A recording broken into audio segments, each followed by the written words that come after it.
आप चाहे देश के किसी भी कोने में रहते हो या फिर आपकी आपकी कोई दुकान हो या फिर आप ऐसा सोचते हो क्यों दिन पर दिन बेरोजगारी बढ़ती जा रही है और बाजारों की रौनक कम होती जा रही है, तो ये वीडियो देख लेना आपके लिए बहुत ज़रूरी है।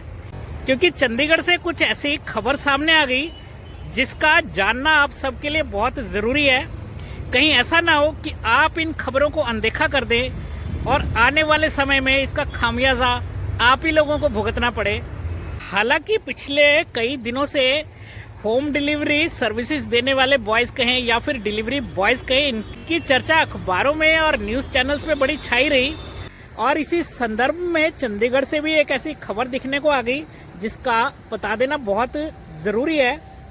हालांकि पिछले ही दिनों में चंडीगढ़ में एक नया पार्किंग सिस्टम लागू किया गया, उसके बाद से ये सर्विसेज देने वाले बॉयज़ की बड़ी शिकायत है कि यूं पिकअप या फिर डिलीवरी के समय इन्हें बार बार चार्ज देना पड़ता है, जिसके कारण इनको बड़ा खर्चा हो जाता है। या फिर कहें पहले इनका मार्जिन बड़ा कम है और उसमें भी यदि इन्हें 15-20 रुपये और देने पड़ते हैं तो इन्हें बड़ा नुकसान झेलना पड़ता है। और इसी संदर्भ में इन्होंने यहाँ के मेयर साहब से भी मुलाकात की और उन्होंने भी आश्वासन दिया कि संबंधित कंपनियों से मिलकर इस संदर्भ में कोई ऐसा साझा उपाय खोजने की कोशिश करेंगे ताकि इनकी दिक्कतों का हल हो सके। लेकिन इस संदर्भ में एक चीज़ जान लेना बहुत ज़रूरी है कि कहीं ऐसा ना हो कि जाने अनजाने में आप दुकानदारों का इतना बड़ा नुकसान हो जाए कि आप बाद में पछताते ही रह जाएं। मान लो मैं एक दुकानदार हूँ और मेरी एक दुकान किसी एक बढ़िया से शॉपिंग कॉम्प्लेक्स में है और उसी कॉम्प्लेक्स में एक ऐसी बड़ी कंपनी भी है जो ऑनलाइन होम डिलीवरी सर्विसेज देती है या फिर कहीं प्रोडक्ट घर घर पहुंचा देती है।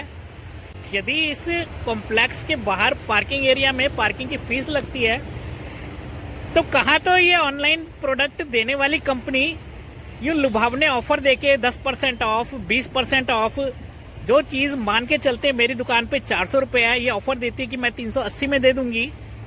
तो एक तो कस्टमर वैसे ही इनकी ओर आकर्षित हुआ जा रहा है और वही कस्टमर जब तो हमारी मार्केट में आएगा तो आप उनसे 10 रुपये चार्ज ले लेंगे।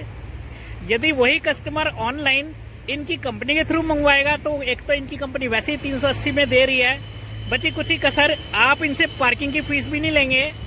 तो क्या आप जाने अनजाने में दुकानदारों से कोई अजीब सा बैर तो नहीं निकाल रहे?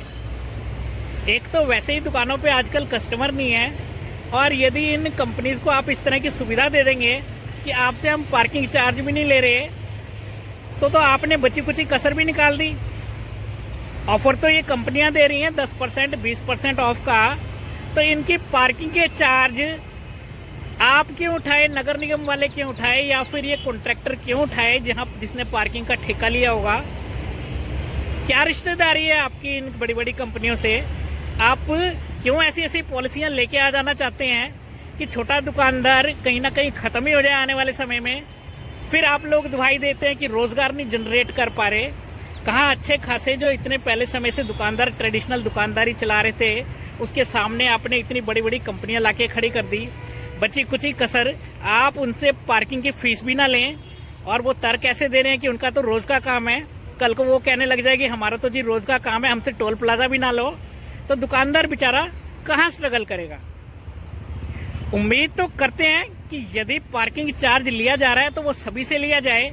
रही बात इन डिलीवरी बॉयज़ की आने वाली दिक्कतों की, तो उस पार्किंग के चार्ज भी इन कंपनियों से वसूले जाएं। क्यों इन कंपनियों की 10-10, 20-20 रुपए का लालच का भार आम दुकानदारों पे पड़े या फिर पार्किंग का ठेका लेने वाले पे पड़े? उम्मीद तो यही करते हैं कि यदि व्यवस्था कोई लागू हो तो सभी के लिए हो, विकास का मौका सभी को मिलना चाहिए। जाने अनजाने में ऐसी पॉलिसियां न लागू हो जाएं जो दुकानदार पहले से ही तबाह पड़ा है वो और तबाह हो जाए। धन्यवाद।